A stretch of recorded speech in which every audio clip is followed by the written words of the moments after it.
Right, the Torah portion this week is Beha Aholekha. And I found this, which is an amazing... Oh, you need to...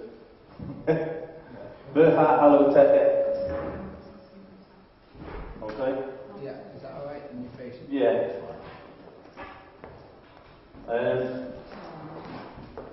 I'll just move it off the screen. Now, I have to put this picture in because I think it's fabulous. Can you see it properly?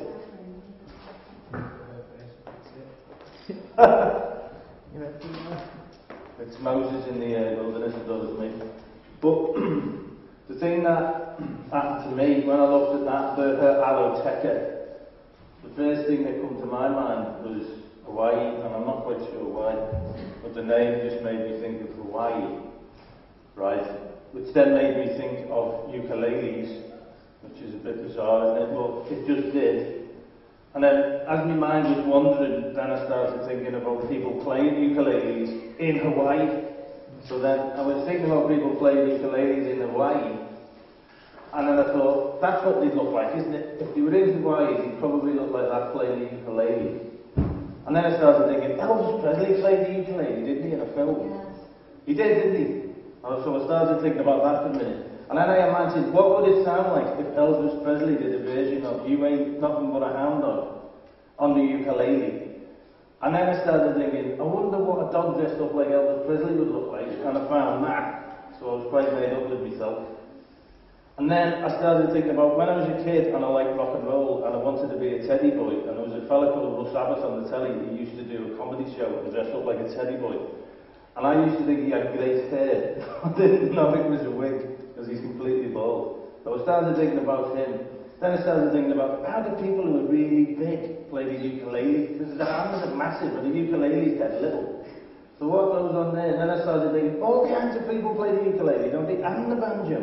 Even that fella who looked a bit mad in the film, he did, yeah? So then I started thinking about it, and then I thought about winter leave, and I started thinking about cleaning windows. Then I thought, I'll have a cup of tea, right? And then I just nodded up. I completely wore myself out. So I must apologise. But then I did get up and then I did continue with the study. So don't panic. Beha'alotekha means in your ascending or in your rising or in your going up. Okay. For the next few weeks, much of what we read about in Numbers will not be about how the Israelites adjusted to wilderness life, but rather how they yearned for the life they had in Egypt, where civilization was highly advanced and much more predictable.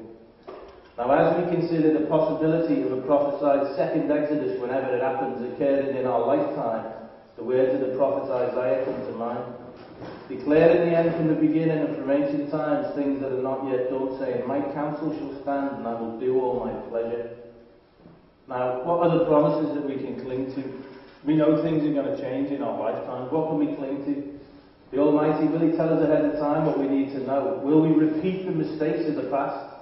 Isaiah again comes through the answers when he says, Behold, the former things have come to pass, and new things I declare. Before they spring forth, I tell you of them.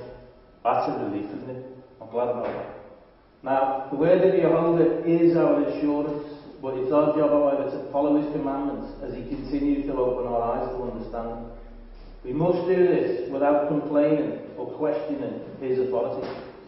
As we read through these scriptures, we see that the Israelites very often forgot about this not complaining malarkey and actually did a lot of complaining. 1 Corinthians 10:11 says this, Now all these things happen to them as examples, and they are written for our admonition, upon whom the ends of the ages have come. Therefore, let him who thinks he stands take heed lest he fall. In other words, when you read through these scriptures and you see these people and you go, I don't believe, look at what they're doing, they're moaning. Can you believe, look what they're like, aren't they? Hang on a minute. Their life stories are all written down in the Torah as an example to us. Don't read it and think you're better than them. Read it and see yourself in the stories that are there. The scriptures are there to instruct us and to teach us. Now, we're going to begin in Numbers 8. And it says, Jehovah spoke to Moshe, saying, Speak to Aaron and say to him, When you mount the lamps, let the 7 lamps give light at the front of the lampstand. There's a picture of what they reckon it would have looked like. They remember that all actions of Aaron in relationship to the earthly Mishkan are intended to be prophetic in nature, pointing us to the role of Messiah as the great high priest of heaven. Now, bearing that in mind, I just thought, I'm going to check out the scripture in Revelation. Sometimes, see, we have this picture of Jesus, Yeshua, as this little, like this man who's a little baby, and oh, isn't he lovely, meek and mild and all this. Hang on a minute. I like this picture of him. It says, I was in the Spirit on the Lord's day, and I heard behind me a loud voice like a trumpet, saying, write what you see in a book and send it to the 7 churches, to Ephesus and to Smyrna and to Pergamum and to Thyatira, and to Sardis, to Philadelphia, to Laodicea. Then I turned to see the voice that was speaking to me, and on turning I saw 7 golden lampstands. So we've got a picture of Yeshua in the heavenly Mishkan, in the holy place.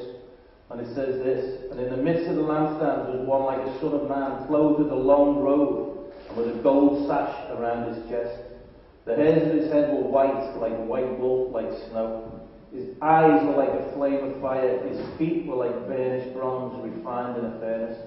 And his voice was like the roar of many waters. In his right hand he held 7 stars. From his mouth came a sharp 2-edged sword, and his face was like the sun, shining in full strength. Now this is John speaking, who actually leant at the Last Supper on Yeshua's chest, and as one preacher me and JP listened to said, he actually heard the heartbeat of the Messiah. And yet now he sees him as he's risen, and this is what he does. When I saw him, I fell at his feet as though dead. But he laid his right hand on me, saying, fear not, I am the first and the last and the living one. I died, and behold, I am alive forevermore, and I have the keys of death and Hades. And one day we will all stand before the Messiah. And I reckon we will probably all fall at his feet as though dead. And I think it's something to bear in mind when we read through the scriptures that are there for our teaching and our instruction. Just bear that in mind that one day you will actually stand before this King of Kings, whose voice is like many waters, whose face shines brilliantly like the sun, whose words are like a sharp 2-edged sword, who can see right into your heart. You can't hide anywhere from him. Now, what will it be like for us when we see him? Do you ever think that? I do. And I just hope that I hear the right words, not depart from me, you who practice lawlessness, but well done, good and faithful servant, enter into the joy of your Lord. Now the Hebraic picture is of Adam's first action every day, before doing anything else, is to cause the flames of, and the light from the 7 lamps of the menorah, which is in the holy place, to arise or ascend toward the front. Okay? Now in Leviticus 24, Jehovah made clear that Adam was to be the one responsible for making the light emanate from the menorah. It says that Jehovah spoke to Moshe, saying, he shall be in charge of the lamps on the pure gold lampstand before Jehovah continually. Now, in Exodus 27, 20 to 21, it says this regarding the menorah. Instruct the children of Israel that they bring to you pure olive oil beaten for the light, to cause a lamp to burn continually in the tent of meeting outside the veil, which is before the testimony. Aaron and his sons shall keep it in order from evening to morning before Jehovah. It shall be a statute forever throughout the generations, on behalf of the children of Israel. Now check this out. They are to bring to you pure olive oil beaten for the light. This is the children of Israel. This is their job. As people of Israel ourselves, this is also our job, to bring pure beaten olive oil. Now if you want a clue as to know how we bring the olive oil, this pure beaten olive oil, we have to look to the Garden of Gethsemane. The Garden of Gethsemane, okay, Gethsemane means oil press. So if you want to know what it likes to bring oil, pressed oil, that the Lord can use to shine his light, then we look at what happened with Yeshua in his lifetime when he was in the Garden of Gethsemane, and there's 2 words that are, or the few words here that are really important. Not my will, but thine. If you want to bring something that the Lord can use to make his light shine, that's your attitude. That's what it's got to be. Not my will, but thine. Aaron's task each morning was merely to adjust and wipe and clean the lamps, to clear out any carbon deposits, to trim the wicks so as to fine-tune their burn and to redirect their light. Now, this seemingly modest act of faithful service again indicates that what man esteems and what God esteems are very often Two entirely different things.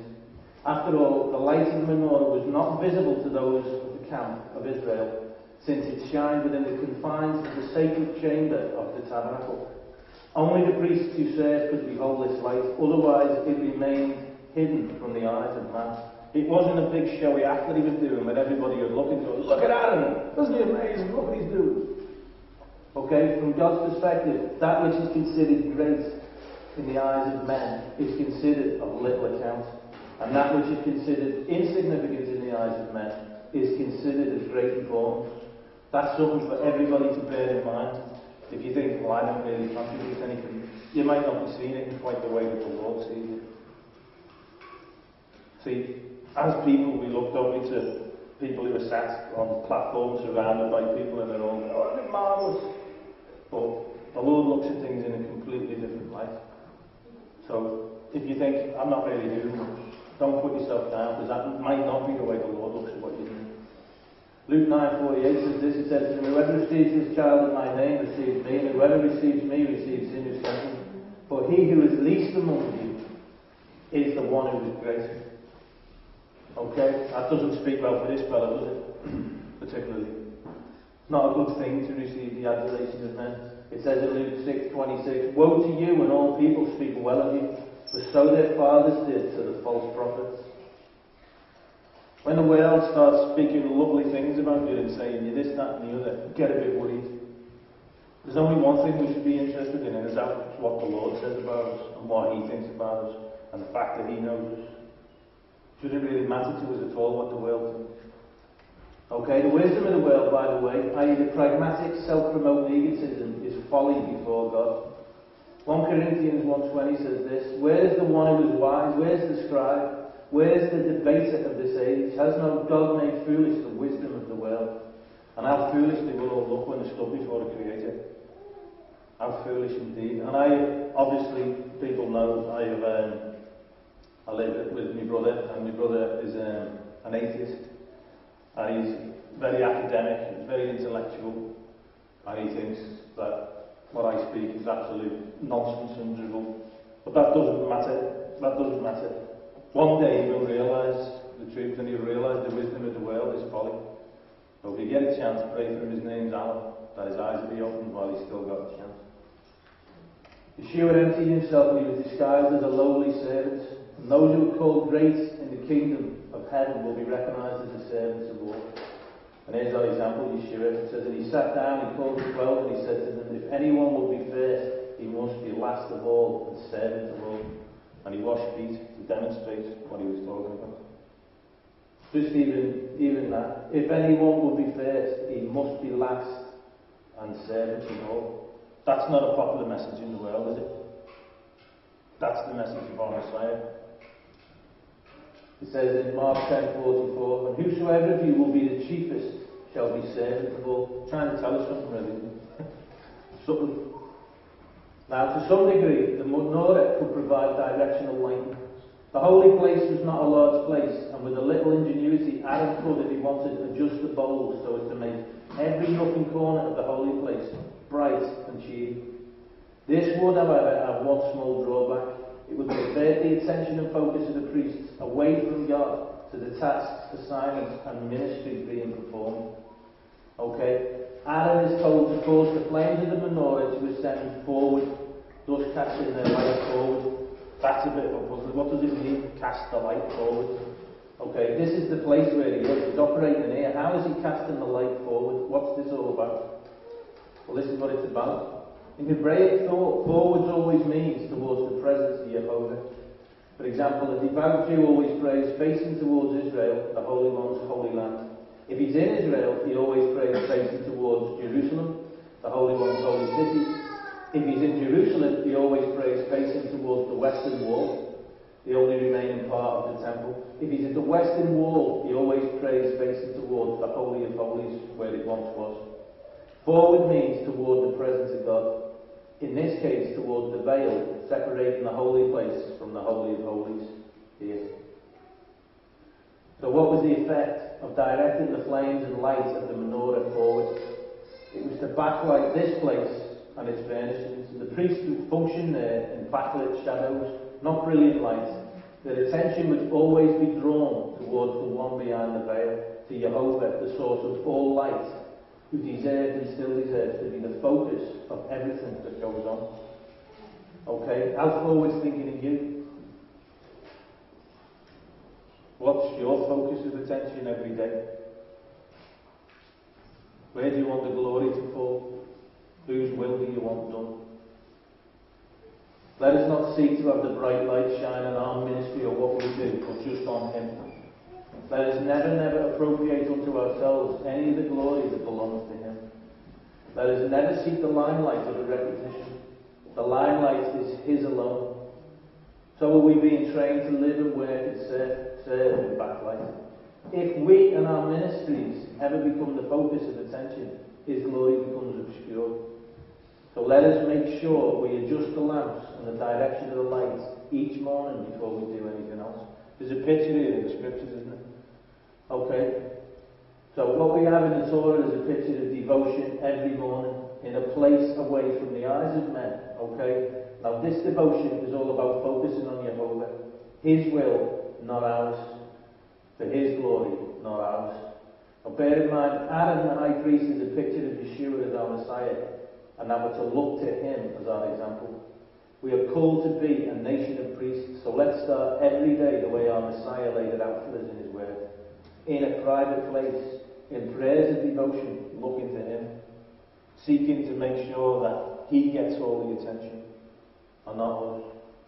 Your private space, your own holy place, can be anywhere you can find the space and quiet to spend the time dedicating yourself to Him. And I really do urge every single one of you, if you want to see your life transformed, to start every day. Forget all the stuff that's rattling through your head. Start every day focusing on Him, in devotion to Him, and devote your day to Him. You can do it anywhere. It could be in the shower, it could be in your loft, it could be in a really dodgy looking shed, or it could be in the woods next to a tree. I've got a tree. Mel's been to me tree. JP's been to me tree. It could be anywhere. But start every single day like this and see what happens. Psalm 5, 1-3 says this: Give ear to my words, O Jehovah, consider my meditation. Hearken unto the voice of my cry, my King and my God, for unto Thee will I pray. My voice shalt Thou hear in the morning. O Jehovah, in the morning will I direct my prayer unto Thee, and will look up. 1 Thessalonians 5 says this: Rejoice evermore, pray without ceasing, in everything give thanks, for this is the will of God in Christ Yeshua concerning you. Okay, this thing, pray without ceasing. In all things, it's a good idea to pray as you go about your business in your day, Lord, and communicate with Him and all that. But there's this thing that you miss out on as well. If you ignore this thing of every day setting time aside to spend just with the Lord, devoted solely to Him, then you really are missing out. And the expression "pray without ceasing" was, in the first century, a reference to go into the temple 3 times in the day, and that was at 9 o'clock, 12 o'clock, and 3 o'clock. When they would go for prayers. So to pray without ceasing to them meant to have specific times in the day that they kept to, when they would just devote that time to spending with the Lord. So whatever you're at in the day, when you've got work or whatever you're doing, just steal away for a bit to spend some time with the Lord. But each of us can get up a little bit earlier, can't we, and just have that time to devote our attention to. Yeshua knew the importance of prayer. This is Yeshua. He knew we have to pray. Good gracious, we have to pray. Look, it says in Matthew 14, after he had dismissed them, he went up on a mountainside by himself to pray. When evening came, he was there alone. He knew the importance of getting alone with the Lord and praying. Okay, in Luke 6:12 it says, one of those days Yeshua went out to a mountainside to pray and spent the night praying to God. Most of us tend to bow down with our eyes closed when we pray. Me and JP have been talking about this lately, and we tend to look up more now when we pray. Okay? Now, this looking down is from our desire to be humble before Jehovah, and I'm not saying that it's wrong. Okay? However, it does differ from the action taken by Yeshua. He looked up. The gesture naturally expresses withdrawal of thoughts from the affections of the earth to heavenly things. David said, Unto Thee, O Jehovah, do I lift up my soul. Yeshua's action also teaches us the spiritual reverence which is due to Jehovah. The heaven of heavens is a dwelling place, and the turning of the eyes towards His throne expresses the recognition of his majesty. Okay, in Psalm 123 it says, "This unto thee lift I up mine eyes, O thou that dwells in the heavens." And there's an interesting thing here. The great commandment is this, isn't it? One of the scribes came up and he heard them dispute with one another, and seeing that he answered them well, he asked him, "Which commandment is the most important of all?" Yeshua answered, "The most important is this, Hear, O Israel, the Lord our God, the Lord is one, and you shall love the Lord your God with all your heart, with all your soul, with all your mind, and with all your strength." And just in that alone, if you love somebody with all your, let's read it. The Lord our God is one. You shall love the Lord your God with all your heart. Okay, just even that alone. If you love somebody with all your heart, you're going to speak to them, aren't you? So if you love the Lord with all your heart, you're not going to be able to help yourself but to pray to Him and to want to communicate with Him. Now, what we've just read is the Shema, which is a prayer that was said daily, usually in the morning and at night. It was an important part of the temple prayers. In the day when Yeshua said this, they all recognized this as a prayer they said every morning and every night. They recognized it. Oh, he said the Shema. That's the prayer we say every morning and every night. They would have, when he said that, they would have just thought the prayer, because that's what they would pray every day. So Yeshua effectively could have been saying to them, the greatest commandment is to pray. And I would say that if you don't pray, then you don't have a relationship with the Lord, do you? You kind of walked away from Him. You're not loving Him with all your heart, your soul, and your strength and your mind. Now, the great people of the earth, this is some quotes about prayer, by the way. The great people of the earth today are the people who pray. Not those who talk about prayer, but I mean those who take time and pray. Now that was S.D. Jordan. Frank C. Lawbuck says this: "All vital praying makes a drain on a man's vitality. True intercession is a sacrifice, a bleeding sacrifice." Sorry, that's Jowett. Now Lawbuck said this: "Prayer in its highest is a two-way conversation, and for me the most important part is listening to God's replies." That's something else I think we forget, isn't it?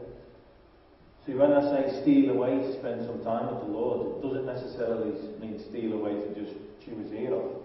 It's to spend time with Him and also to listen to Him as well.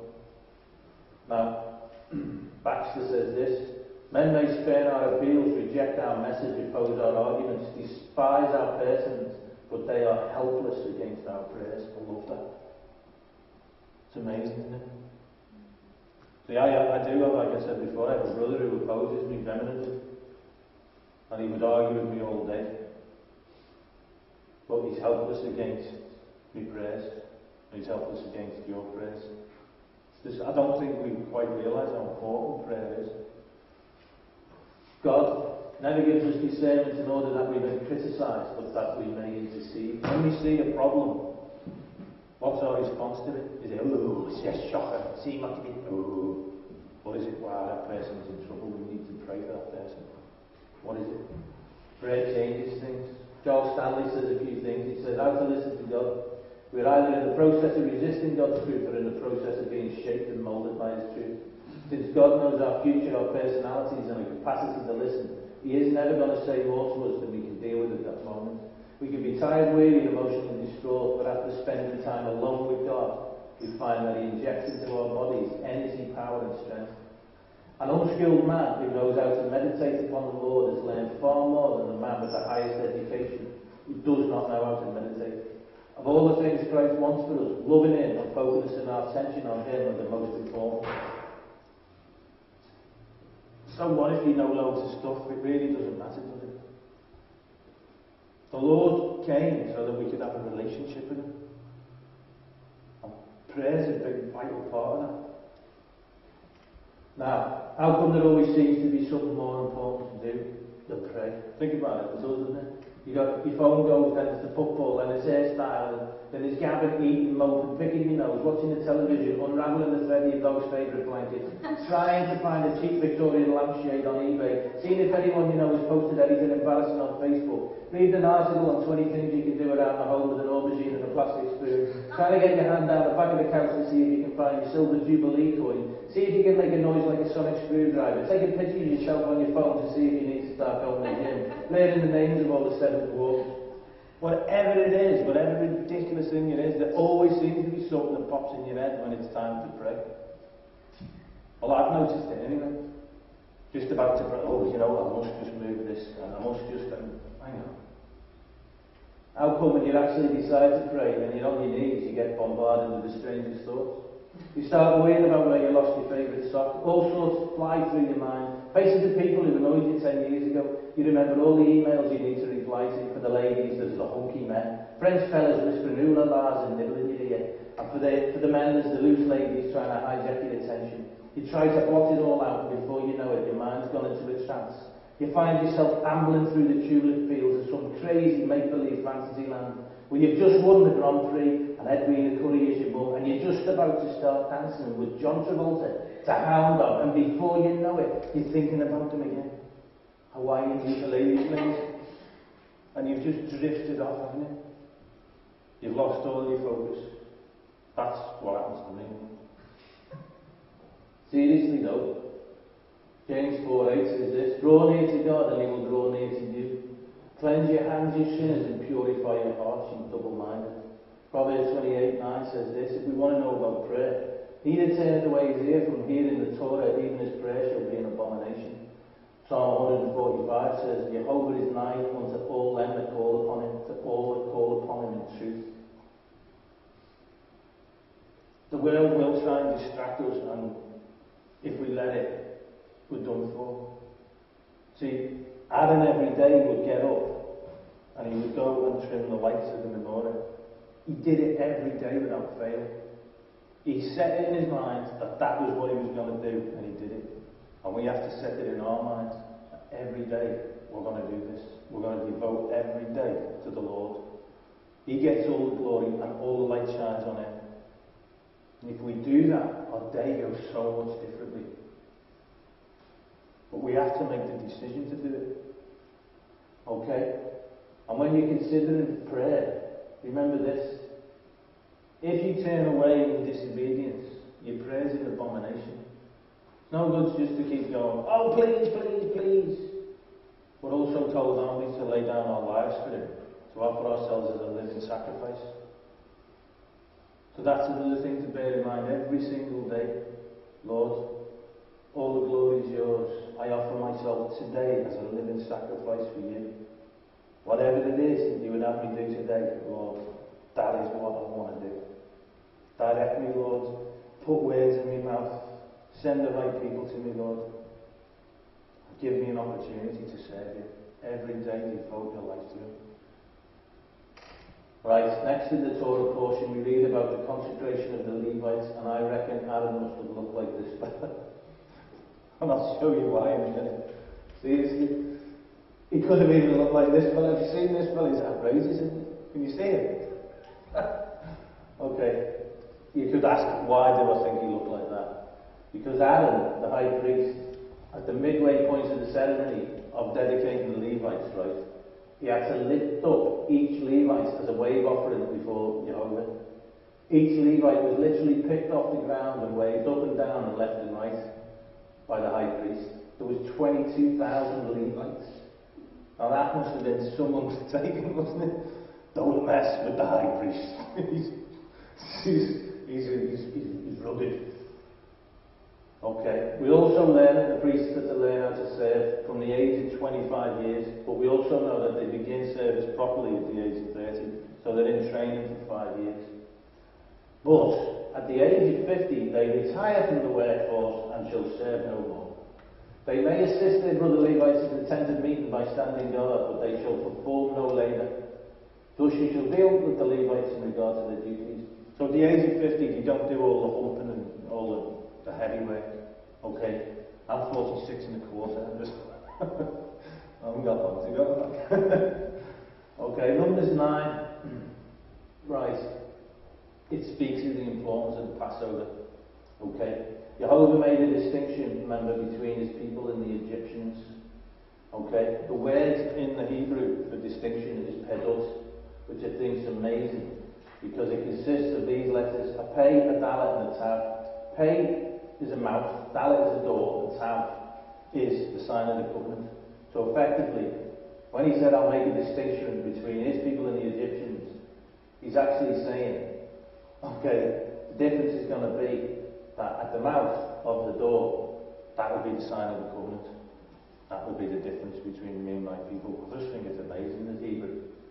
Now, I also, while we're bearing this in mind, the sign of the covenant, which is the tav, which is in the shape of a cross, appears here as well, because when it says in Revelation 21:6, it says, he said unto me, it is done, I am Alpha and Omega. What he was actually saying is, I am the Aleph and the Tav. They just changed it into Greek. The Aleph, which was the sign of the leader, because it was a bull and it signified strength. And then you've got the Tav again, which is the sign of the covenant. So the leader of the covenant, that's who Yeshua is. Interestingly, in English, that Aleph and the Tav is spelled as Et, which just leads me to wonder what all this is about, E-T. And even the poster is a little bit bizarre, isn't it? Because it's very similar to this picture. Does anyone know where that picture comes from? Yeah? Yeah, it's from that one there. I just thought that was a little bit bizarre.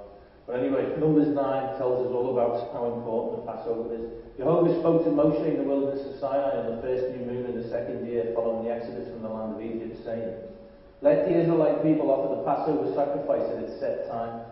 You shall offer it on the 14th day of this month, at twilight at its set time. You shall offer it in accordance with all its rules and rites.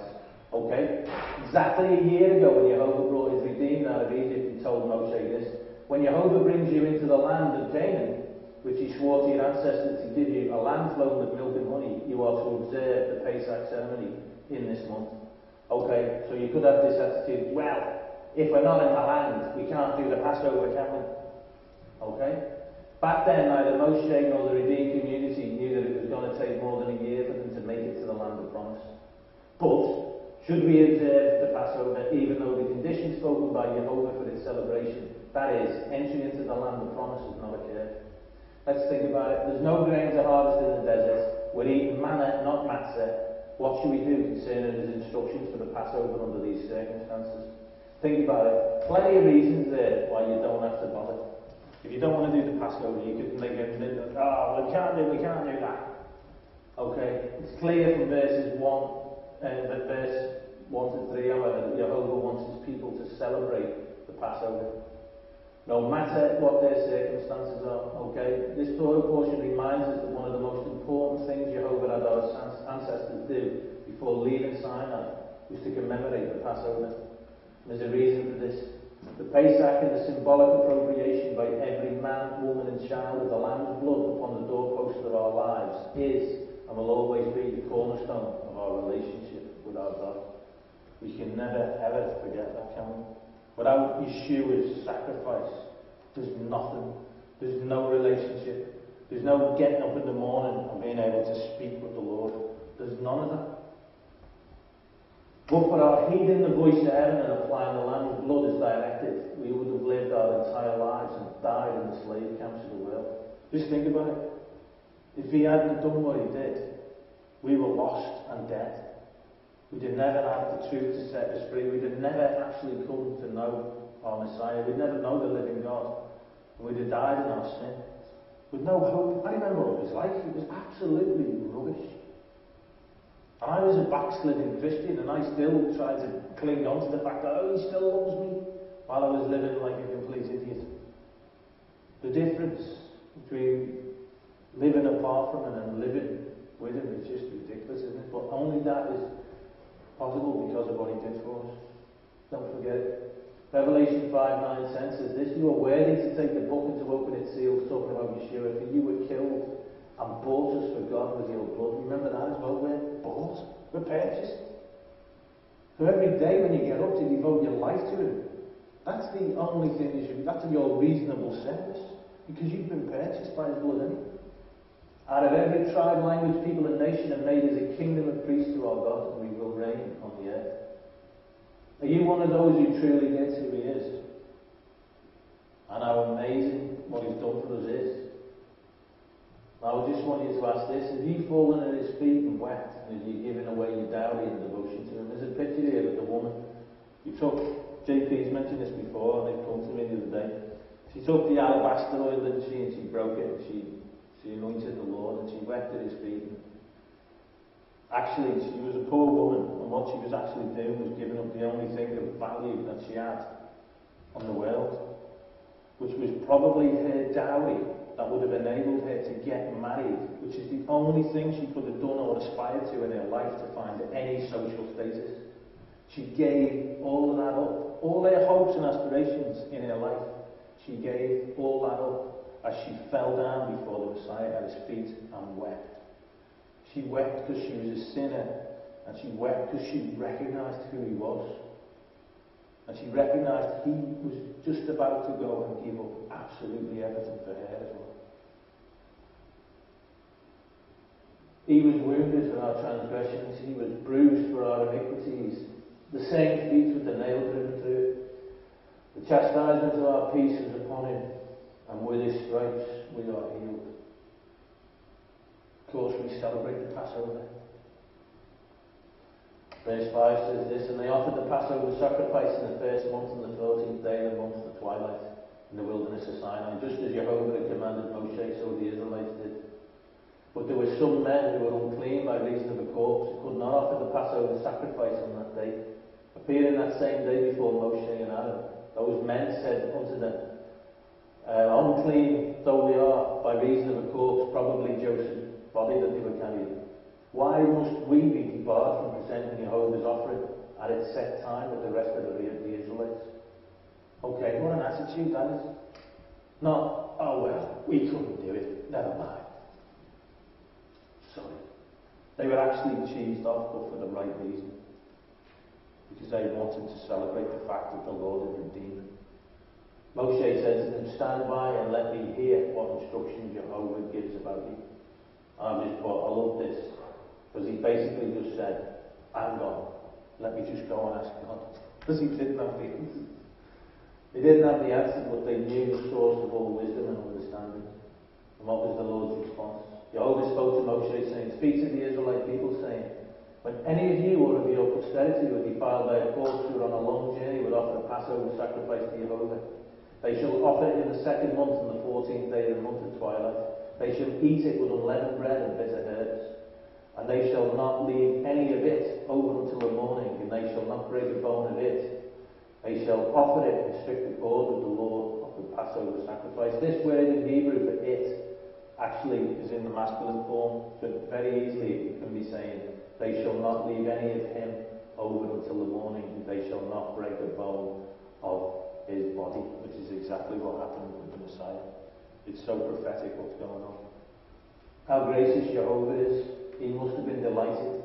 Oh, that all his children would be so eager to appear for his divine appointments.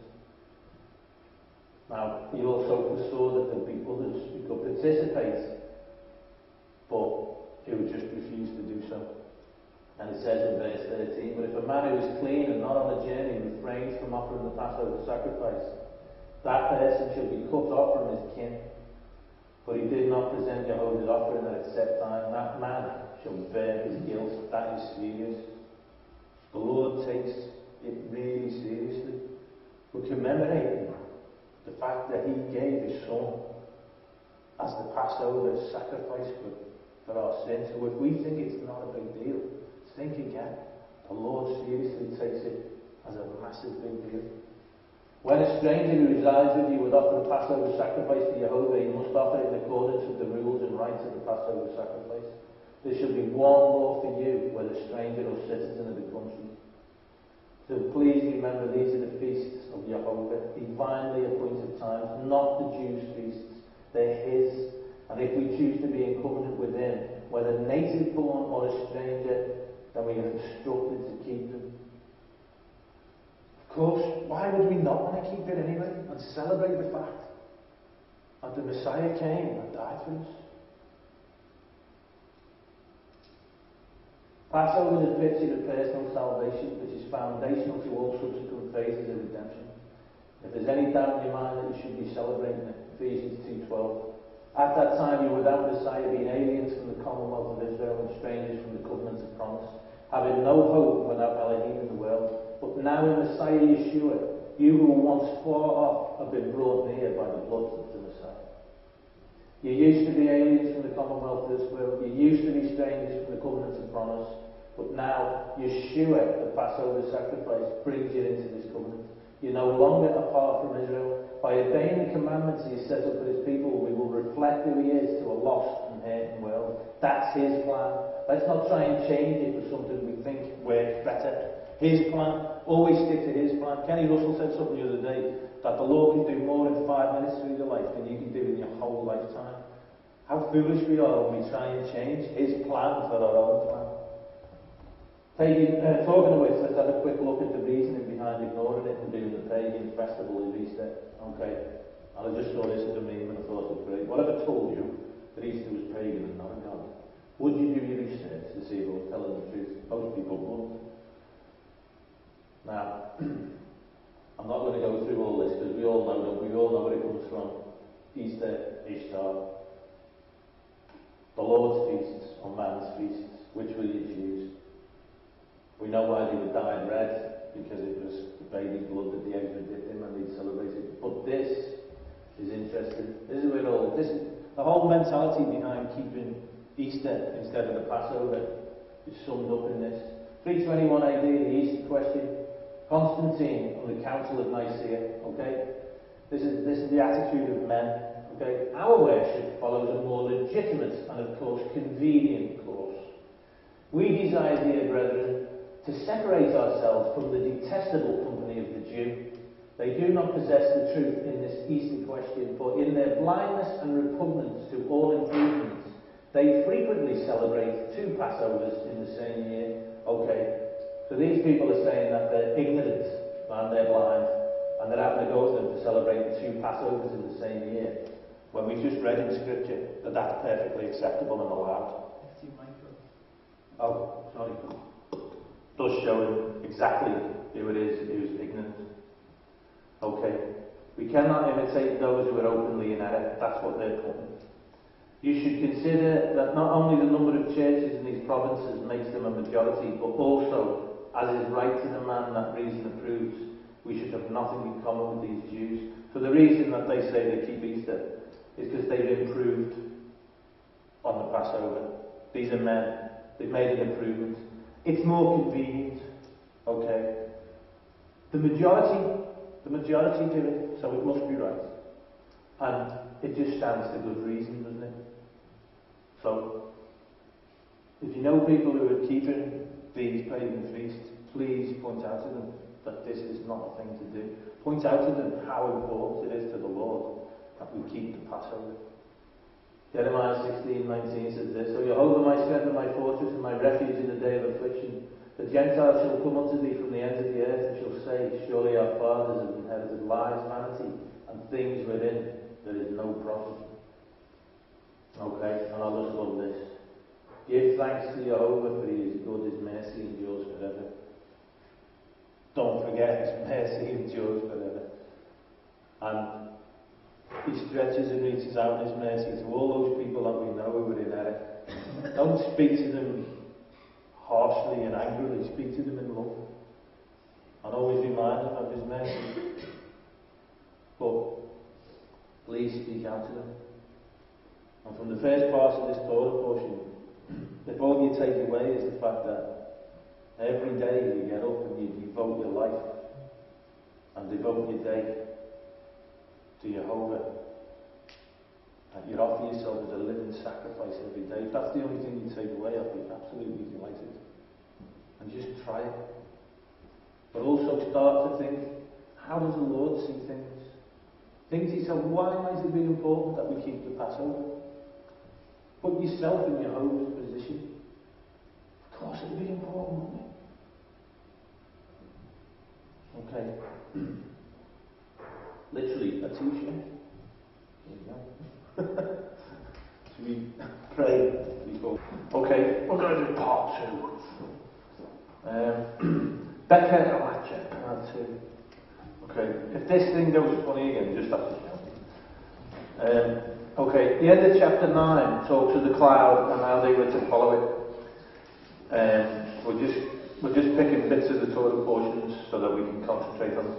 Chapter 10 focuses on how they were to travel, how the Mishkan would be transported, what the signals would be, who would have which jobs, in what order the tribes would move out, the signals for leaving or encountering enemies. And in chapter 10, verse 2, it says, "Have 2 silver trumpets made. Make them of hammered work. They shall serve you to summon the community and to set the divisions in motion." Okay, and there's a little diagram here of what goes on. Signalled events. The gathering of Israel is a tekiah on both trumpets, and a tekiah is a straight, long, unbroken blast. Gathering the leaders is a tekiah on one trumpet. Departure from the camp is a tekiah, big long blast, followed by a teruah and another big long blast on both trumpets. The teruah is actually 9 really fast ones. That wasn't bad, was it? Should have practiced that really, shouldn't I? I'm sure I could have done better. I just thought I'd put these in because we never know when we might need to know. There might come a point where, we need to know this, what's going on. Right, it says in verse 8, "The trumpet shall be blown by Aaron's sons, the priests.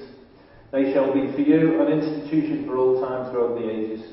And when you will walk in your land against an aggressor who attacks you, you shall sound short blasts on the trumpets, that you may be remembered before Jehovah your God and be delivered from your enemies. And on your joyous occasions, your fixed festivals and new moon days, you shall sound the trumpets over your burnt offerings and sacrifices of well-being. They shall be a reminder of you before your God. I, Jehovah, am your God." So when we blow the shofar, we haven't got silver trumpets, but when we blow the shofar, I think there's significance in it. This one, you're supposed to blow it on a new moon day. I always forget when the new moon's coming, and I've actually got a shofar, and it annoys me. So I'm going to have to try and get my head in order on that one. The trumpet is an alarm call, and it's a warning from Jehovah. Jeremiah 6:16-17 says, "Thus saith the Lord, stand by the roads and look and ask for the ancient paths." Not, what are we doing? What's the latest fad? Let's go along with this. Oh, you read this book? Now look for the ancient paths where the way is good and walk in it and rest for your souls. Find that. But they said, we won't walk in that. We've got this fancy pants idea, we'll go after that. And the Lord says, "I set watchmen over you, saying, pay attention to the sound of the trumpet." And the people said, "Nah, we're not going to pay attention to that." The Lord saying He will warn people. He sets watchmen to warn people, to sound an alarm. Most of the people, yeah, right, whatever. But we have to be trained. This whole chapter is about the people being trained to learn to move when God calls them. Now, we need to be able to do the same thing, don't we? So what happens is all the instructions have been given and they head off. And it says in verse 33, "They marched from the mountain of Jehovah a distance of 3 days. The ark of the covenant of Jehovah travelled in front of them on the 3 days' journey to seek out a resting place for them." Verse 34, "And Jehovah's cloud kept above them day by day as they moved on from the camp. And when the ark was to set out, Moshe would say, 'Advance, O Jehovah, may your enemies be scattered and your foes flee before you.'" He understood the importance of the Lord being the one who's leading the way. And we have to understand the importance of the two, don't we? And when it halted, he would say, "Return, O Jehovah, you who are Israel's myriads of thousands." See, this whole idea, isn't it, of if the Lord's for you, who can be against you? If you're walking with Him at the front and He's leading the way, there's no need to fear, because all your enemies are scattered, because nobody can stand before Him. It's only a problem when we go out in our own strength, get some idea of our own, think, this is what I'm going to do. That's when we get unstuck and get in trouble. Numbers 11 says this, "The people took to complaining bitterly before Jehovah." The language here in the Hebrew is quite bad. They weren't just having a bit of a play. Jehovah heard and was incensed, and a fire of Jehovah broke out against them, ravaging the outskirts of the camp. Okay, now, why do you think He made them walk 3 days in the heat and the flying sand? Okay, He could have covered them with a cloud and had angels feed them cakes along the way.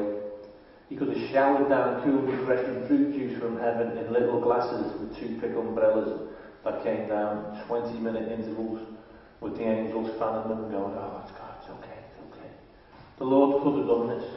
It could have all been just wafted there. Wasn't this brilliant? Oh, isn't this lovely? But he didn't do that. When things get tough for us, because life's not like that for us either, is it? When things get tough for us, we can say this: He planned things this way precisely so that we would have no choice but to come face to face with the darkest, most sinister forces of our divided hearts and our wicked flesh. Sometimes, have you ever done it? You think, something just gets under your skin, and all of a sudden there's something inside you, and you think, that's horrible, where does that come from? And the Lord will bring things into your life to bring things to the surface so that they can be dealt with. Because we don't come to Him perfect, do we? He has a lot of work to do with us. And sometimes it's situations in our life that we think, how did He let this happen? And He lets it happen because it's all part of His plan to bring us to the place where we need to be. See, why would He do it? Because we haven't learned that faith is total surrender. As Yvonne was saying before, total surrender is so important. Faith is total surrender and complete submersion in His will and sovereignty.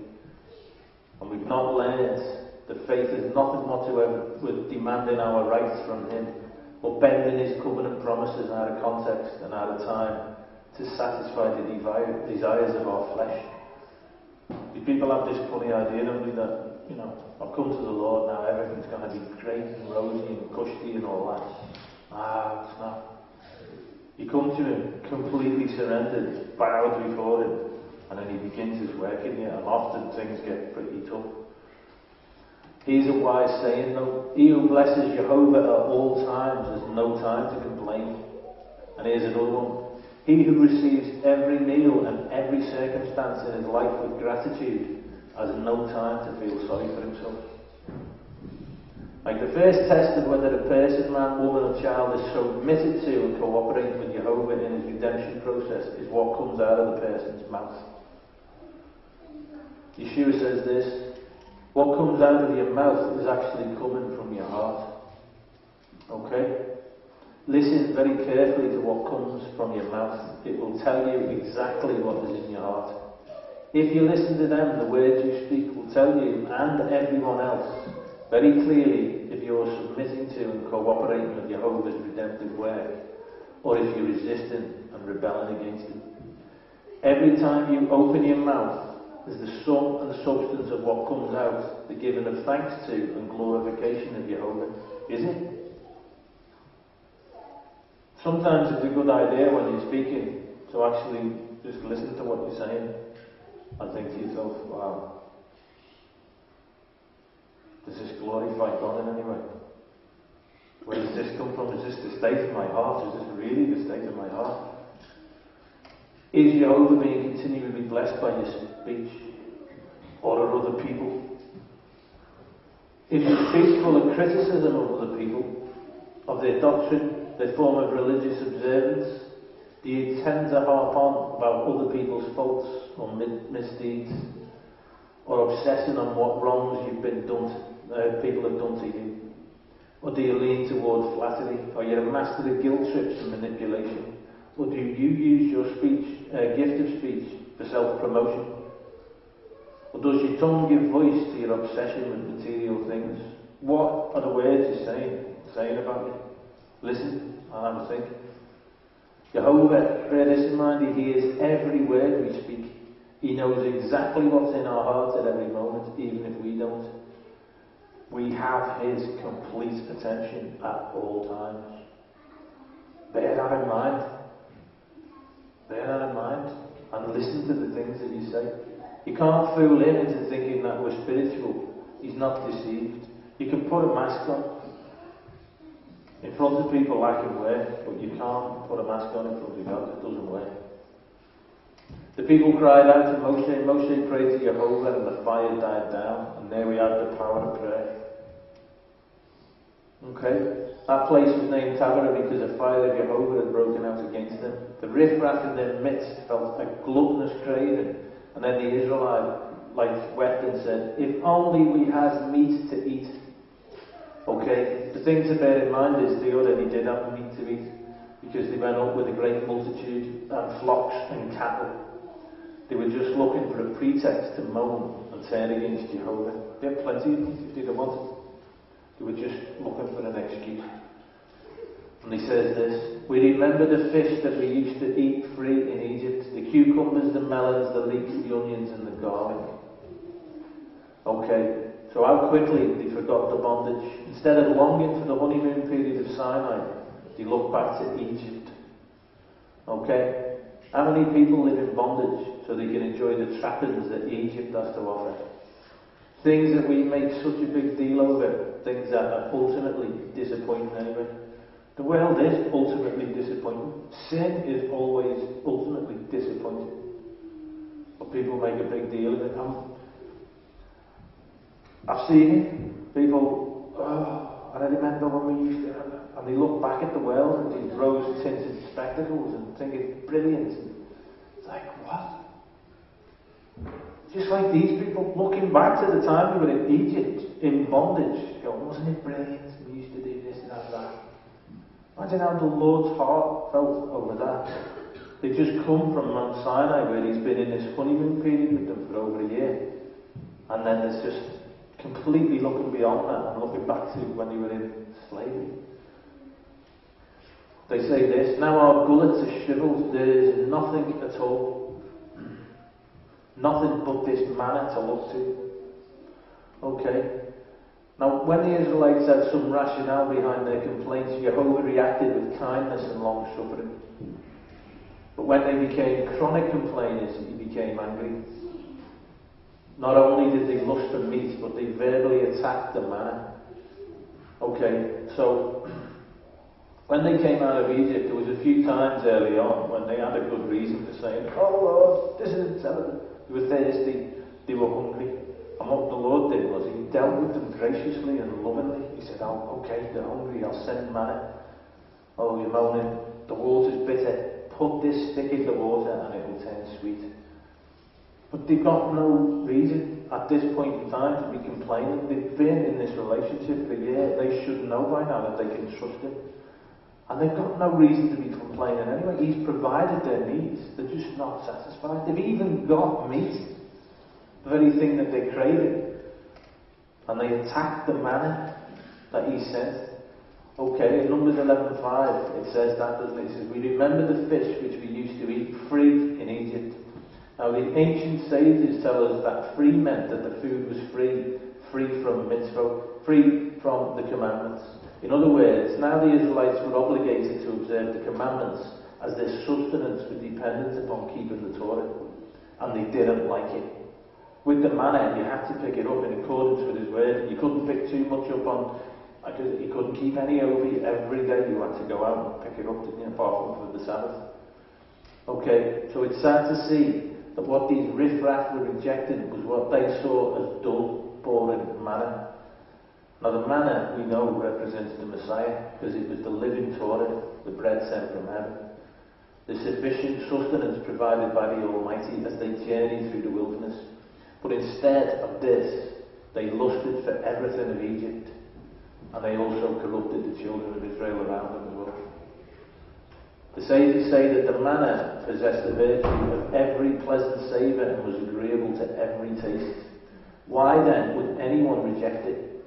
First, it had to be gathered every day and was not good the next day unless it was the Sabbath. This required a great deal of dependence and trust in Jehovah, the provider. I think this is a big thing for people. It's like, yeah, it's all very well having faith and I trust you, Lord, and all that, but I'm just going to do this and save all this up here because if I don't think I'll feel safe, and I'll put all this away, and it's the Lord's looking down and saying, I provide all your needs anyway. Do you trust me or do you not trust me? Now, it's difficult to step out of faith, but if we've no faith, we cannot please the Lord. Now, these people, all their needs were met. The manna was pleasing to taste, but there was something about it that they didn't like, and it was the fact that it was on his terms and not on their terms. This is what they're rebelling against. Do we rebel against the same thing? How would we be if every day we had no food except that which we have to depend on the Lord to provide for us? It will probably do us all good. Because we get ourselves in this state that we're living in our lives, we're all like, yeah, I've got this and I've got that. And it's almost like, we don't need you, Lord. We're doing all right, we're doing fine. We'll come along and we'll do this bit of this and we'll do this because it makes us feel a bit good and all that, but we don't rely on you. But the thing is, the Lord's going to train us to rely on him. So don't always be so self-assured and so cocky. The best thing to do is to bow the knee, to surrender to him now, and to trust him for everything. And that scripture, I love it. Don't be like the horse that needs a bit in the bridle that needs to be dragged around. When he says something, do it. It's not about on your terms, it's about on his terms. Manna tasted as good as your attitude, and that's how our lives taste. Are you wrapped in bitterness, or is life sweet for you, despite problems? That's what the sages say. The manna tasted like what your attitude. If you had a good attitude and you love the Lord, it was the, wow, what are we having today? Manna! Yeah. But if you had the wrong attitude, no, manna. Equivalent to me would be like, oh, it's like a roast dinner again. I don't like roast dinners. Right, do you trust Jehovah? There's a scripture in Matthew which is quite telling. This is Yeshua speaking. He says, therefore take no thought saying, what shall we eat, or what shall we drink, or wherewithal shall we be clothed? For after all these things do the Gentiles seek, for your heavenly Father knoweth that you have need of all these things. But seek ye first the kingdom of God and his righteousness, and all these things shall be added unto you. Take therefore no thought for the morrow shall take thought for the things of itself. Sufficient unto the day is the evil thereof. Now that is just, that's the words of the Messiah, the creator of the universe, speaking to us and saying, stop worrying. But we all find ourselves worrying, don't we? Even despite his words. Stop worrying about it. The Lord knows what you need. Yeah, but he knows what you need. Seek first the kingdom of God. And we're back to that thing of every single day. Wake up and dedicate your day to him. Even if he says, quit your job, I'm not saying he will. And you think, no, that just doesn't make any sense. If you put his kingdom first, he knows you need. That is where you're meant to be. Do the things that he told you to do. If you just struggle on in your own strength, in your own thing, you will never, ever know how sweet life can taste. And the manna will always be a bit off to you. The people are beginning to rebel against the Torah system of commandments. They attacked the manna because this was the miraculous provision that the Father had chosen for them to eat according to the Torah. They rejected the manna, i.e. the commandments, and complained for meat. Okay? We know that their problem really wasn't about food. And it's interesting to note that the Hebrew word for meat, basar, is also the word for flesh. The flesh was often used as the opposite of the spirit. So it was exactly that they were asking for? Did they prefer the wells, the flesh, over the spirit? I'm reckoning that's exactly what this is about. What you're actually reading about here is a bunch of people who've been brought into the Torah to following the Lord's commands. And somehow, hang on a minute, just when things aren't going quite as swimmingly as they'd hoped, these cravings come up. What cravings? All the fleshly desires, all the fleshly lusts, harking back to the life before they came to know the Lord, and, oh, do you know, we used to do that, wasn't it great? And, oh, that's what's going on here. This is a battle. Now, that's probably why the Torah then goes on to talk about how good the manna is. And it says this, the manna was like coriander seed, and in colour it was like bdellium. The people will go about and gather it, grind it between millstones and pound it in a mortar, boil it in a pot, and make it into cakes. It tasted like rich cream, and I had to put this in because it's so bizarre. It tasted like rich cream has been translated as diversely as the taste of a fat breast, and dough kneaded with oil and glazed with honey. That's nuts, isn't it? The idea is, though, the manna was beautiful. It says in verse 9, when the dew fell on the camp at night, the manna would fall upon it. So what we've got is, we've got this manna which represents Jehovah's Torah, which only tastes good if your attitude is right. Or we've got the craving for the flesh, i.e. the world and all its lusts. Now Galatians 5:17 says this, for the flesh lusteth against the spirit, and the spirit against the flesh. And these are contrary, the one to the other, so that you cannot do the things that you would. Psalm 119, 103. This is David. He got it. He got it. And this is what the Torah tasted like to him. How sweet are thy words unto my taste, yea, sweeter than honey to my mouth. And in Romans 8, 5 to 9 it says this. For they that are after the flesh do mind the things of the flesh, but they that are after the Spirit, the things of the Spirit. To be carnally minded is death, but to be spiritually minded is life and peace. Because the carnal mind is enmity against God, for it is not subject to the Torah of God, neither indeed can be. Just like them people in the wilderness, right? The Torah is all we need in life to be fully blessed. And it's sweet. David said it's sweeter than honey. Okay? But these people, they're craving the flesh. They just don't get it. Because why? The carnal mind is enmity against God, but it is not subject to the Torah of God, and neither can it be.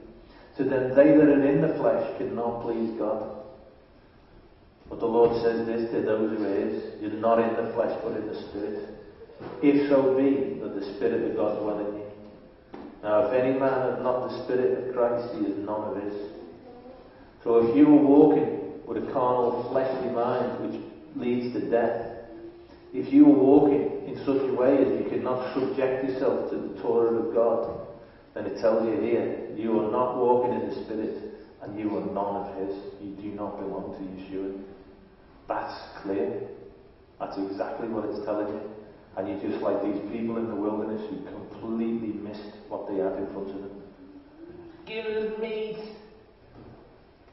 The end times pictured in this as well is quite interesting. It says, when the dew fell on the camp at night, the manna would fall upon it. And there's an end time scenario in Micah where the brothers of Israel, the tribes, have joined together. And the Assyrian, who's symbolic of the Antichrist, in case anyone wonders who I think he is, invades, and there's a prophecy about the remnant of Israel. And in case anyone disagrees with who he is, I'll put that in this. Now, Micah 5:7 says this, then the remnant of Jacob shall be in the midst of many peoples, like dew from Jehovah, like showers on the grass, that tarry for no man, nor wait for the sons of men. And the remnant of Jacob shall be among the Gentiles. This sounds like now, doesn't it? Because we know his people have been scattered through all the world. The remnant of people shall be among the Gentiles in the midst of many peoples.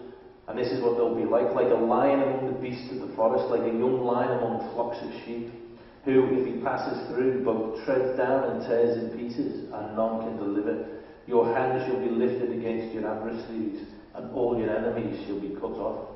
That's really promising, isn't it? The remnant, who are like the dew from Jehovah, will be like a lion among flocks of sheep. So your enemies you don't have to worry about. It says the remnant of Jacob who is in the midst of many peoples is like dew from Jehovah. The remnant is in the midst of all nations, but is empowered. Why is the remnant empowered? Because in Numbers 11:9 it says that the manna fell on the dew. The remnant of Jacob, which is this Jew, is covered by the Torah, made alive through the Messiah, Yeshua. I just think it's interesting that it says in the night, it's like it's speaking of the end days.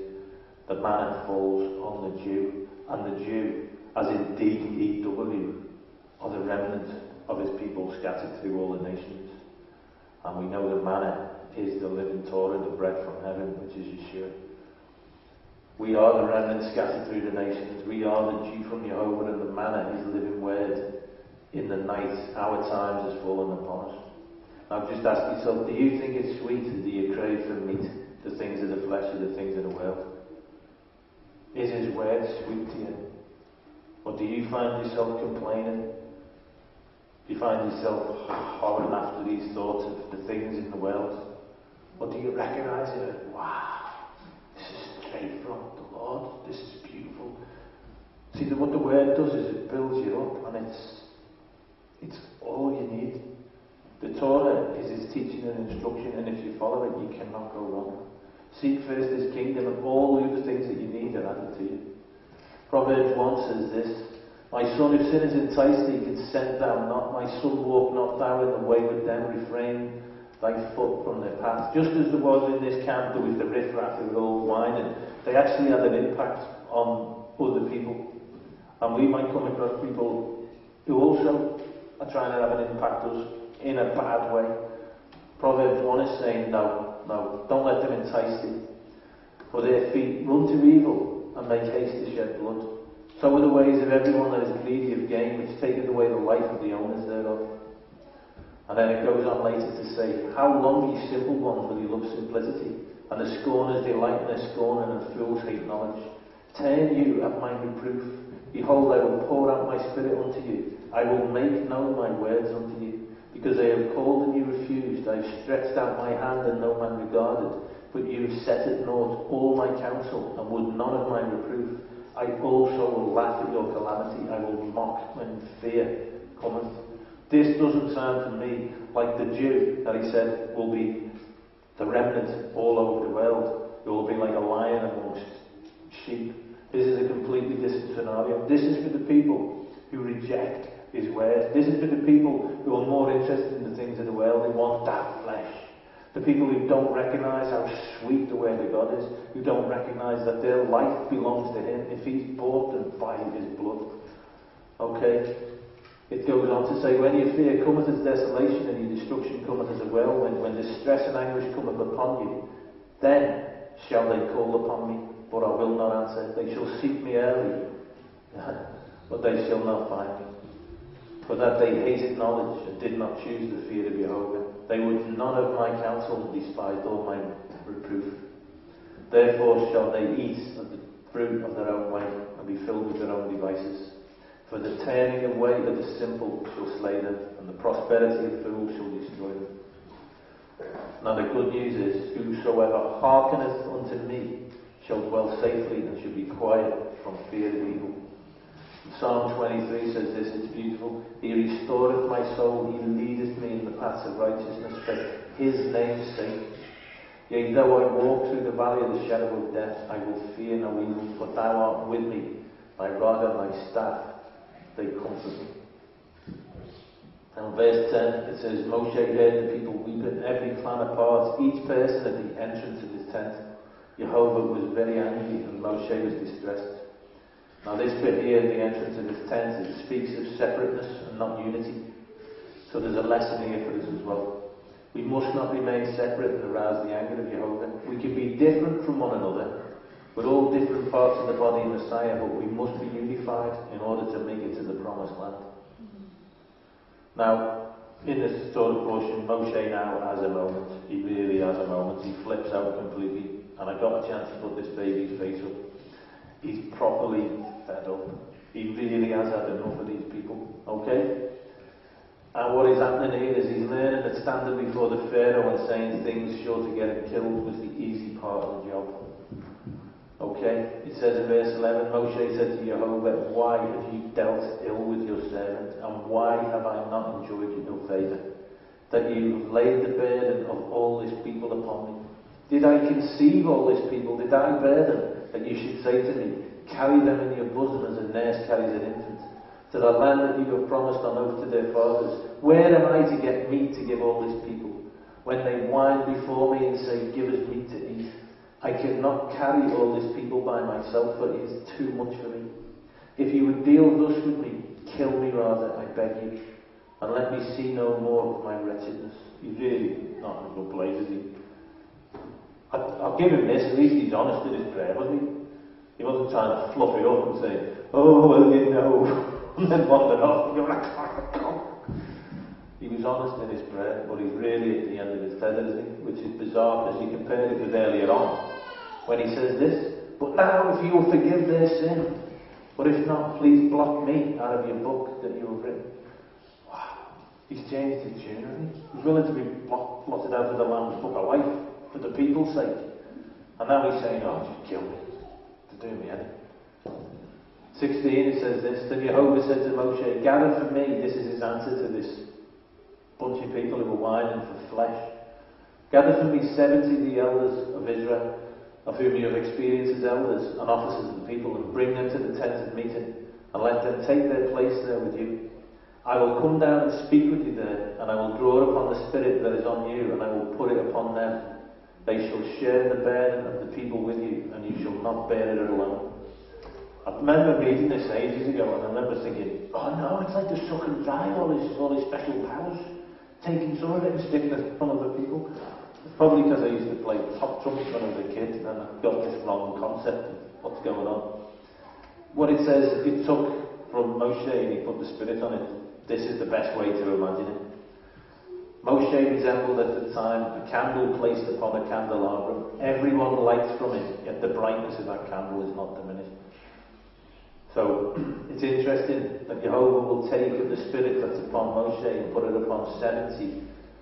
Now that number usually reflects the total number of nations. 70 of the elders of Israel, which is a shadow picture of the Messiah himself, isn't it?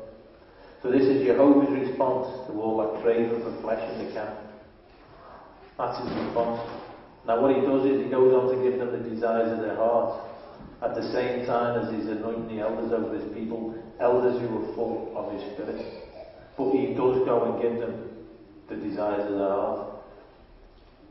And it says in where are we?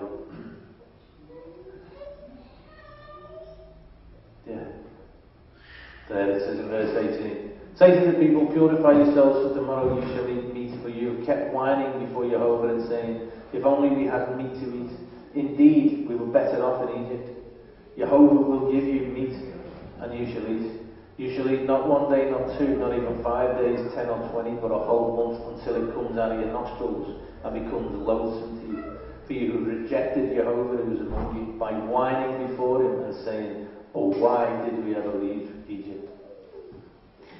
Now, the fact that he gives them all this meat reminds me a bit of that thing when, people say, my dad caught me smoking and he made me smoke the whole packet. It never happened to me, but did it happen to anyone here? No. Did it? Yeah. Okay. The idea being obviously to smoke it all and makes him sick, and you go, I don't want to do that again. In verse 24, Moshe went out and reported the words of Jehovah to the people. He gathered 70 of the people's elders and stationed them around the tent. Then Jehovah came down in a cloud and spoke to him. He drew upon the Spirit that was on him and put it upon the 70 elders. And when the Spirit rested upon them, they spoke in ecstasy, but did not continue. So, what's actually going on is they were all filled with the Spirit and spoke in ecstasy. This is another way of saying they spoke in tongues. But this happened quite a bit before Pentecost and Acts 2, didn't it? Now in verse 31 it says, a wind from Jehovah started up, swept quail from the sea and strewed them over the camp. About a day's journey on this side and about a day's journey on that side, all around the camp, and some 2 cubits deep on the ground. The people set to gathering quail all that day and night, and all the next day. Even he who gathered least had 10 overs, and they spread them out all around the camp. The meat was still between their teeth, nor yet chewed, when the anger of Jehovah blazed forth against the people, and Jehovah struck the people with a very severe plague. All this happened as an example for us, remember? Do you remember what Paul says again? He said, to be carnally minded is death, but to be spiritually minded is life and peace. Because the carnal mind is enmity against God, because it is not subject to the Torah of God, neither indeed can be. So then, they that are in the flesh cannot please God. This all happens as an example to us. What happens to these people who crave after the flesh and get more than they can deal with? They die. Now I want to talk about chapter 12, which talks about Lashon Hara. For those who don't know, it's the Hebrew way of saying the wicked tongue or the evil tongue. And we have a story about Miriam, and it begins like this. When they were in Hazeroth, Miriam, bear in mind, she spoke first, and Aaron spoke. Now the word for spoke is the bar, which means to prophesy or to proclaim. Okay? And they proclaimed against Moshe because of the Cushite woman that he had married. He married a Cushite woman. And they said, has Jehovah spoken only through Moshe? Has he not spoken through us as well? And Jehovah heard it. This is important to bear in mind. Jehovah heard it. Every time you speak of somebody, ill of somebody, or whether it be well of somebody, Jehovah hears it. He hears every single word that comes out of your mouth. Now, even the secular world gets something, doesn't it? Bertrand Russell says, no one gossips about other people's secret virtues. You don't get many people gathering around and go, hey, have you heard about Fred? Gives loads of money to charity, you know. Doesn't really work like that, does it? Notice that the Lashon Hara in the camp, the wicked tongue, all these people moaning, oh, we give us meat, we can't stand this, why did you bring us out of Egypt? It's now spread and infected those who were the two highly anointed ones. Okay, that's how dangerous it is. Now, it says in scriptures, behold what a fearful weapon for good and evil is the tongue of man. It holds the power of death and life. That's in Proverbs 18. In James it says, if used improperly, it could defile the whole body. James 3:8 says, exceedingly difficult to tame, it can quickly become an unruly evil full of deadly poison.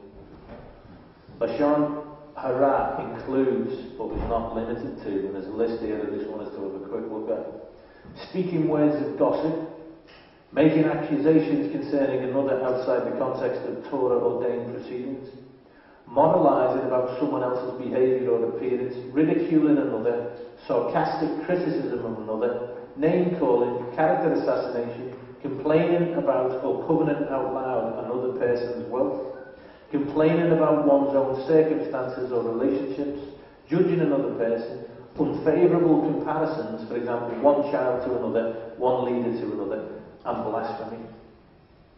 Now, just have a think about it. Look at what Adam did with the gift of speech before the serpent perverted it. Everything Adam saw, he spoke encouragement, meaning, purpose, and destiny into.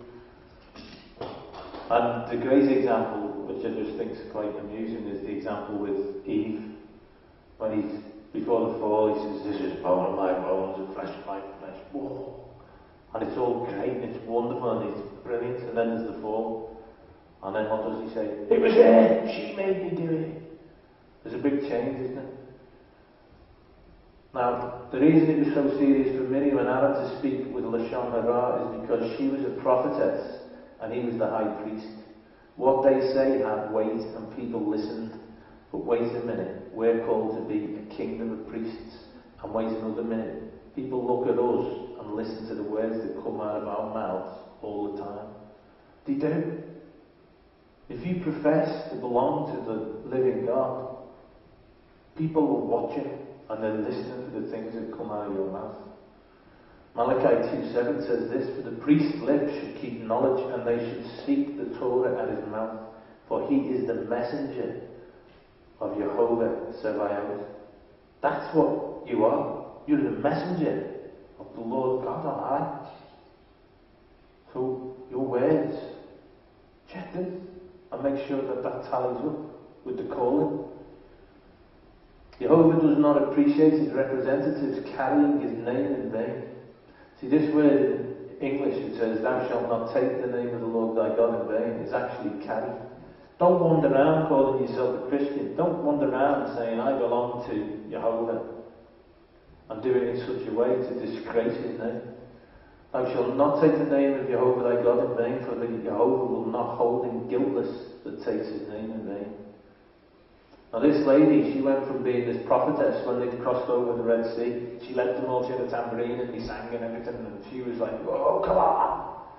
And everyone knew who she was, and they were hanging on her words, and all the women joined in, and it was powerful.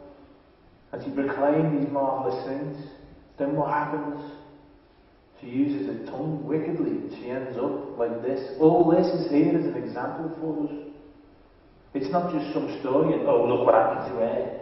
It's, oh, look what will happen to me. It is time we used our gift of speech to call forth joy. We have such a wonderful calling. In us, all the families of the earth are to be blessed. That's from Genesis 12:3. We are to be a kingdom of priests. Exodus 19:6. We are to shine like the brightness of the firmament and to turn many to righteousness. That's in Daniel 12. And we are to do all things without complaining. I've got to remember that one.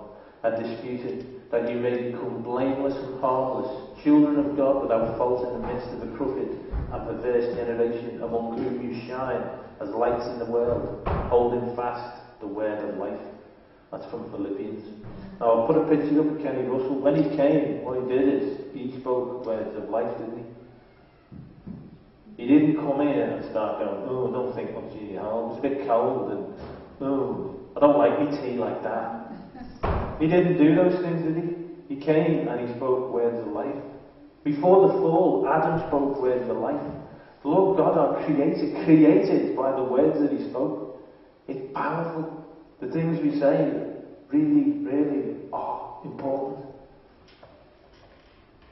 Let us open our mouths with the same heart Moshe had when he said this. This is lovely. Deuteronomy 32. Let my teaching drop as the rain, my speech distill as the dew, as raindrops on the tender hair, and as showers on the grass. For I proclaim the name of Jehovah and ascribe greatness to our God. We should pray the same prayer, shouldn't we? That's what our mouths should be full of. Proclaiming the name of Jehovah, ascribing greatness to him. Psalm 15, 1-3 says this, Jehovah, who shall abide in thy tabernacle? Who shall dwell in thy holy hill? This is who? He that walketh uprightly, and worketh righteousness, and speaketh the truth in his heart. He that backbiteth not with his tongue, nor doeth evil to his neighbour, nor taketh up a reproach against his neighbour. I want to be one of these people. I want to abide in the tabernacle of the Lord.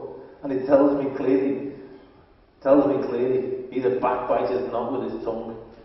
So if you're a backbiter, you're not going to get to spend time in the tabernacle of the Lord or in his holy hill. Did you know that negative talk about others is Lashon Hara, does not cease to be Lashon Hara, even if what is said is true? Speaking wickedly or putting somebody in an unfavourable light, even if it's true, is no good. Do you know that negative talk about others is Lashon Hara, does not cease to be Lashon Hara, even if what is said is funny or spoken in jest? If there's somebody that you know that's in error, there's a way to go about dealing with it, and it's laid out in the Torah. And it's certainly got nothing to do with saying things behind people's backs. Because Jehovah has chosen speech as his medium of creation and redemption, and we are called to be like him. That means that we are supposed to be speaking life, health, wholeness, wellness, blessing, and peace. And if you do find the need to reproach somebody and to call somebody's attention to something, the way that you should do it is in love as well. Not in this kind of an attitude, but with kindness and with love. Like the tongue, James says this, with it we bless our Lord and Father, and with it we curse people who were made in the likeness of God. From the same mouth come blessing and cursing. My brothers, these things ought not to be so. Does a spring pour forth from the same opening, both fresh and salt water? Can a fig tree, my brothers, bear olives, or a grapevine produce figs? Neither can a salt pond yield fresh water.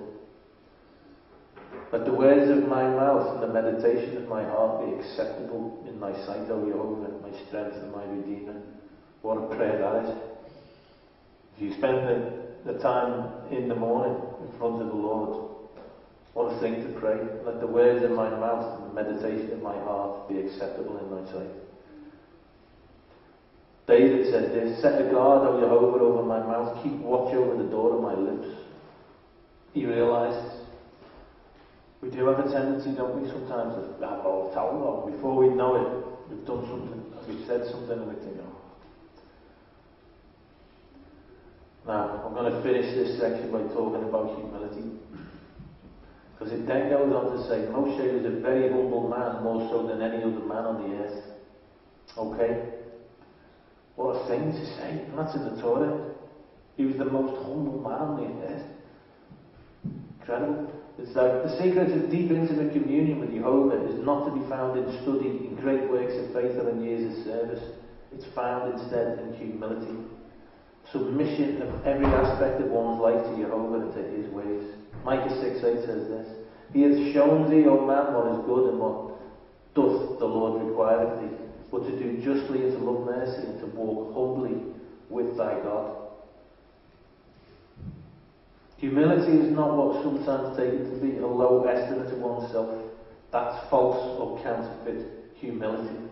If you're good at something, you're good at something. Don't say you're not when you know you are. That's just lying, isn't it? Okay? True humility is mindlessness of self. Somebody who's humble enough, the biblical word used, is one who never thinks about himself because he has more important things to think about. Someone once said about a religious leader, he took Jehovah so seriously that he didn't need to take himself seriously at all. And that's biblical humility. Humility is the silence of the self in the presence of that which is greater than the self.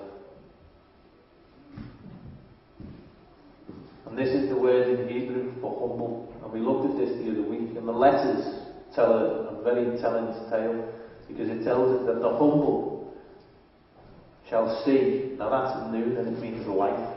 So it's the humble who shall see life through revelation.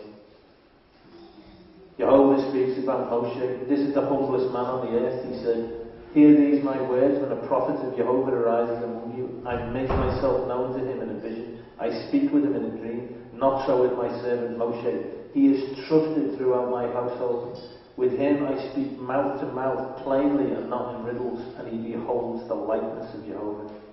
How then did you not shrink from speaking against my servant Moshe?" This is another thing that we have to bear in mind. We are all precious to the Lord. So much so that he sent his son.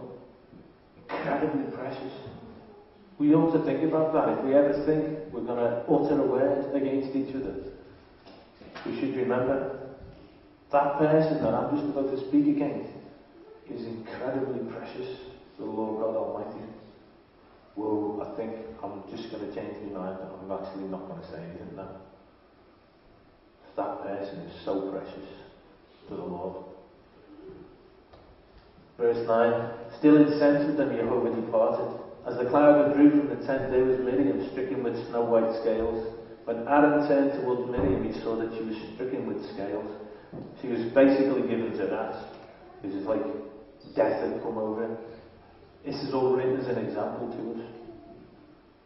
Not for us to, what's she like? But for us to recognise, hang on a minute, I don't want to go there.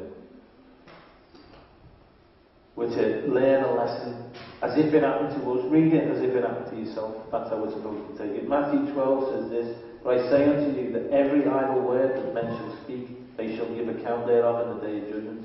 But by thy words thou shalt be justified, and by thy words thou shalt be condemned." Let's just finish by checking what Moshe's reaction to being slagged off was. Okay. Bear in mind, he's just been highly praised by Jehovah. Jehovah just said, "Look, I speak to him in a completely different way than I spoke to anybody else." And you know, he's getting praised, highly praised, isn't he? There must have been a sense of like, cool. And then there's these people who have been slagging him off. And what's his reaction? Is that his reaction? It's not, is it? He doesn't tut and he doesn't finger wag. This is his reaction. Moshe cried out to Jehovah saying, "Oh God, pray, healer." Seriously, our words and the things that we say are so powerful. What we spend our time communicating is ridiculously important. We should spend every morning set before the Lord, communicating with him and dedicating our lives to him and praying to him, recognizing that prayer is important. The prayers of a humble man who recognizes his word is sweet, is powerful. And we also have to recognize as well that we're in each other's company. The words that we speak have the ability to build up. Adam before the fall spoke things, wonderful things. It was only after the fall that he spoke things that broke things down and tore things down. That's not what the Lord's called us to be. He's called us to be a kingdom of priests. On our lips should be, the truth should be his word, and we're his ambassadors. We shall not carry his name in vain. And then I thought about praying, and before you know it, there he was. He's back. And it finishes in the Torah portion. Jehovah said to Moshe, "If your father spat in their face, would you not bear the shame for 7 days? Let her be shut out the camp for 7 days. Then let her be readmitted." So Miriam was shut out the camp 7 days, and the people did not march on until Miriam was readmitted. After that, the people set out from Hazareth and encamped in the wilderness of Paran. That tells you something. Moshe prays for her, but she still has to suffer the consequence of his sin. and they don't move off until she comes and is rejoined with her people. Let's pray.